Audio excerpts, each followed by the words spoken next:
السلام علیکم ناظرین کرام، شروع کرتی ہوں اللہ تعالیٰ کے بابرکت نام سے جو بڑا مہربان اور نہایت رحم والا ہے۔ اولاد سام میں سے بعض نے کوفے میں، بعض نے یمن میں اور بعض حجاز و شام میں، بعض مغرب میں جا کر شہر بسائے۔ اولاد حام نے ہندوستان میں آ کر شہروں کو آباد کیا۔ اولاد یاف ترکستان میں جا کر سکونت پذیر ہوئی اور بہت سے شہر آباد کیے۔ سارا جہاں ان تینوں سے آباد ہوا۔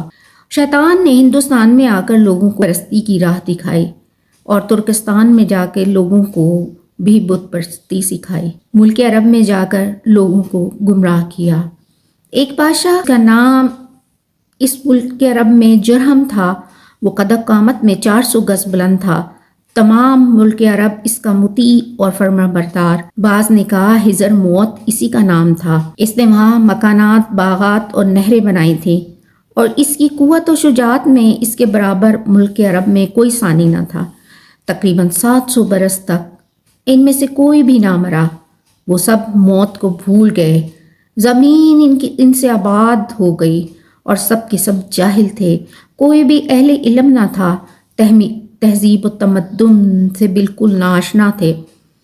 چنانچہ ایک دن شیطان ان کے پاس آیا۔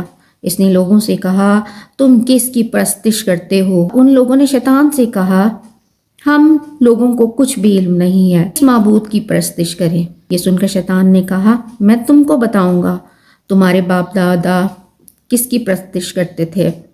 تب شیطان چند لوگوں کو لے کر ہندوستان آیا۔ وہاں کے رہنے والے بت پرستی کرتے تھے۔